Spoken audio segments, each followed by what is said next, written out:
Ամիսներ առաջ համացանցի թիվ 1 քննարկվող թեման դարձավ Խորեն Լևոնյանի երրորդ ամուսնությունը, ինչպես հայտնի է նրա կինը դերասանուհի երգչուհի Էմմա Ազիզյանն է։ Չնայած բազմաթիվ խոսակցություններին ու քննարկումներին Խորենն ու Էմման դեռ այդ ժամանակ նախընտրեցին չմեկնաբանել իրենց հարաբերությունները։ Անձնական թեմայի շուրջ այս լռությունը զույգը շարունակում է մինչև հիմա։ Նրանք համատեղ հրապարակումներով գրեթե հանդես չեն գալիս, սակայն Էմման ժամանակ առ ժամանակ ակնարկում է, որ ամուսնու հետ է օրինակ ներկայացման ընթացքում նկարահանման հրապարակում ճամփորդությունների ժամանակ։ Խորեն Լևոնյանը ինչպես նախկինում, այնպես էլ հիմա աչքի չի ընկնում անձնական հրապարակումներով կամ անձնական կյանքի մասին մեկնաբանություններով, մշտապես պահելով արտիստին լսարանից բաժանող այդ նուրբ սահմանը։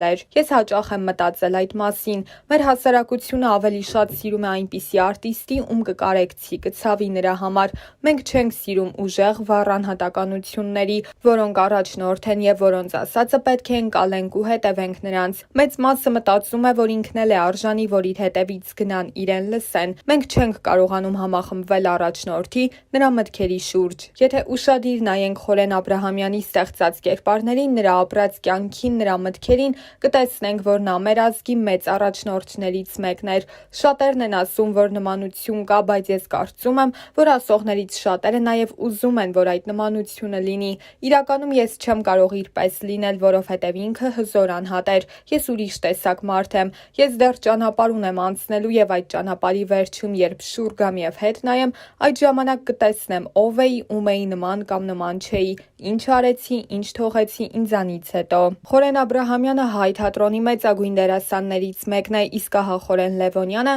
մանավանդ վերջին շրջանում հաճախ հանդես չի գալիս ներկայացումներում, փոխարենը ավելի շատ հեռուստատեսությունում կամ սերիալներում է նկարահանվում։ Եվ անդրադառնալով թեմային, թե արդյոք չի ուզում թատրոն վերադառնալ, դերասանն ասել էր. Սունդուկյանի թատրոնում էի աշխատում, հետո ժամանակի սղության պատճառով դուրս եկա։ 2020 թվականից հետո ինձ համար շատ բան է փոխվել։ Հիմա ինչով էլ որ զբաղվեմ, ուզում եմ նվիրված լինի մեր պայքարին, այն խնդիրներին, որ մեր երկրում առկա են։ Ուզում եմ այդ ուղղությամբ շարունակել, մնացած բաներն այս պահին ինձ խորթ են թվում։ Չեմ կարողանում ուրիշ բանի վրա կենտրոնանալ։ Նախ թատրոնները պետք է պետական պատշաճ հովանավորություն ստանան։ Ամոթ է, երբ ամենացածր աշխատավարձը ստանում են դերասանները։ Դերասաններն էլ երեխաներ ունեն, որոնց կարիքները պետք է հոգան, այնինչ ստանում են 90-ից 120 հազար դրամ աշխատավարձ։ Ցանկացած ֆուտբոլային ակումբի պահեստային խաղացող 4 անգամ ավելի շատ է ստանում։ Բավականին շատ դերեր կան, որ կուզեի խաղալ թատրոնում, եթե Աստված հաջողի եւ ֆինանսական ներդրում կամ հովանավորություն լինի, այդ դեպքում կփորձեմ մի քանի բան անել թատրոնում, բայց այս պահին չեմ կարող ոչինչ հստակ ասել, որովհետև հիմա իմ մտքում ուրիշ բան է։ Ես նպատակ եմ դրել իմ առաջ եւ ուրիշ բան աչքիս չի գալիս։ Մեր խմբի տղաների Տիգրան Աթայանի, Իշխան Ղարիբյանի հետ ստեղծել են երգեր, որոնք ես փորձեցի իմի բերել։ Ընթացքում հասկացա, որ ասելիք շատ կա, որ այդ ամենը իրոք իմն է։ 1 տարվա երկար աշխատանքից հետո ալբոմ թողարկեցինք, որը լույս տեսավ հոկտեմբերի 27-ին։ Այժմ տեսահոլովակների եւ համերգների վրա ենք աշխատում։ Աշխատում ենք նաև վավերագրական ֆիլմի վրա, որը կոչվելու է «Հույս»։ Ֆիլմն այն 6 տղաների մասին է, որոնք շրջափակման մեջ էին մնացել եւ մյուս 6-ի, որոնք զոհվեցին։ Հետաքրքիր բաներ ենք մտածել, ուզում ենք մեր ասելիքը ներկայացնել։ Այդ երգերն էլ կլինեն ֆիլմում։ «Հույսը» երևի ամենամեղմ տարբերակն է, մնացածը ավելի չոր են եւ ավելի պինդ, ոչ մի նվնվոց։ Վերջերս նկատում եմ, որ դեպի լաց տանող երգեր են ծնվում եւ ես որոշեցի այլ ճանապարհ ընտրել, որպեսզի բացը լրացնեմ։ Պետք է ուժեղ ու պինդ երգեր լինեն, որոնք գուցե մտածելու եւ տխրելու տեղիք տան, բայց նաեւ ոգի բարձրացնեն ու ամրացնեն։ Ալբոմը սկսում է մեր մանկությունից 1992 թվականից։ Դրանք ուղղակի երգեր չեն, նրանցում գեղարվեստական ֆիլմին բնորոշ գծեր կան։ Երգերն այնպես եմ հավաքել, որ ունենան սկիզբ, ընթացք եւ զարգացում։ Պետք է առաջինից մինչեւ 8-րդը լսես այդ երգերը, որ մտքիդ թելը չկտրվի եւ հասկանաս, թե ինչ ենք ուզում ասել։ 2020 թվականի տարվա առաջին կեսը նորմալ էր, երկրորդ մասից հետո բոլորիս կյանքը փոխվեց։ Ես նման վատ տարի չեմ ապրել, փորձել եմ չհանրայնացնել, չբարձրաձայնել այն, ինչ իմ ուժերի ներածին չափով արել եմ այդ ընթացքում։ Մենք անցանք այդ ամենի միջով եւ հիմա ժամանակն է, որ դասեր քաղենք եւ հասկանանք մենք ինչ ենք ուզում, ինչ սերունդ ենք ուզում դասյարակել, ինչպես մարդկանց սփոփենք։ Պետք է շարունակել ապրել, բայց ոնց ապրել, ինչ ուղղություն բռնել, ուր գնալ։ Սրանք հարցեր են, որոնց պատասխանները դեռ պիտի գտնենք։ Սպիացած վերքերով հանդարտ պետք է շարունակենք անել այն գործը,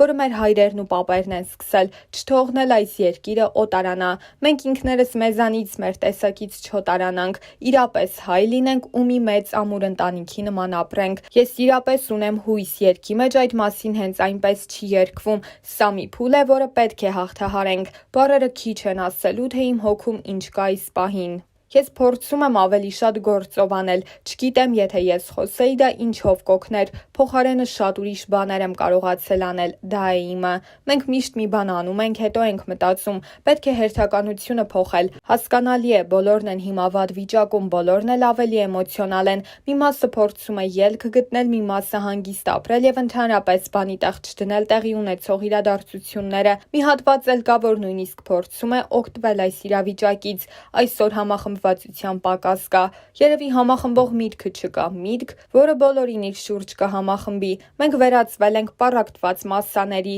Ցավոք այս ամենը մեր պատմության տարբեր ժամանակահատվածներում արդեն տեսել ենք եւ անհրաժեշտ պահին չենք կարողացել մեկ բռունցք դառնալ։ Երբ 2006 թվականին մի վախեցիր հեռուստասերիալում նկարահանվեցի, սկզբում ուրախացա, որ նման ֆիլմ կա, պատերազմի մասին արձագանքները շատ էին։ Հետո տխրեցի, որովհետև անցանք տասնամյակներ ու մենք 2 կամ 3 ֆիլմ ունեցանք պատերազմի մասին, չկարողացանք մեր հերոսների մասին ֆիլմ նկարել, չկարողացանք սովորական երիտասարդ տղայի մասին պատմել, ով սխրանք է գործել։ Արցախյան առաջին պատերազմի ժամանակ ոչինչ չարեցինք։ Մենք կարող էինք մշակույթով, թատրոնով, ֆիլմերով դասյարակել լավ քաղաքացի, լավ հայ, լավ ծնող, բայց մենք շարունակում ենք ոչինչ չանել։ Երևի պատճառը խորը չմտածելու հետևանք է։ Մենք պետք է շատ ավելի հեռահար մտածենք, քան 2-3 ամիսն է։ Գոնե 20-30 տարի պետք է աչքի առաջ ունենանք։ Հրեաները մշակում են 100 տարվա ծրագիր եւ երբ մեկը մահանում է,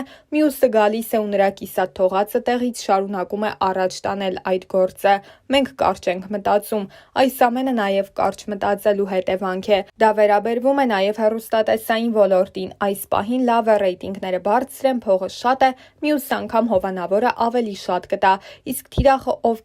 ովքեր են նայում այդ հեռուստասերիալները, տնային տնտեսուհիները, որոնք այդ հոգեբանությամբ էլ երեխա են դաստիարակելու, տարիներ անց նրանք այդ երեխաներին հասարակությանն են տալու։ Մենք ոչ մի բան չունենք, չգիտենք 15-րդ դարի հայը ինչ միտք է ունեցել, չգիտենք նրա գլխում ինչ է կատարվել, շարժ ու ձևը, հագ ու կապը ինչպիսին են եղել, իսկ այդ ամենը կարելի է ներկայացնել ֆիլմերով։ Իրականում մենք չգիտենք, թե ով ենք մենք։ Մենք միայն 20-րդ եւ 21-րդ դարի հայն ենք, այնքան հիանալի ֆիլմեր կարելի էր նկարել։ Հաճախ եմ գնում Կոմիտասի անվան Պանթեոն, ամենաթանկ տեղն է ինձ համար։ Այնտեղ ննջում են մարդիկ, որոնք բազմաթիվ խնդիրներ են ունեցել միայն այն պատճառով, որ սիրել են իրենց հայրենիքը, տառապել կամ պատժվել են միայն հայրենիքը սիրելու համար։ Նրանցից յուրաքանչյուրի մասին գոնե մի գործ նկարված լիներ, մեր ուղեղները, ճաշակը, մեր վարքն ու բարքը այսօր հաստատ ուրիշ կլինեին։ Իսկական հայ տղամարդու տեսակը երևի այն մարդն է, ով անվերապահորեն սիրում է այն ամենը, ինչ կապված է Հայաստանի հետ, բարի է, ներողամիտ է, լավ քաղաքացի է։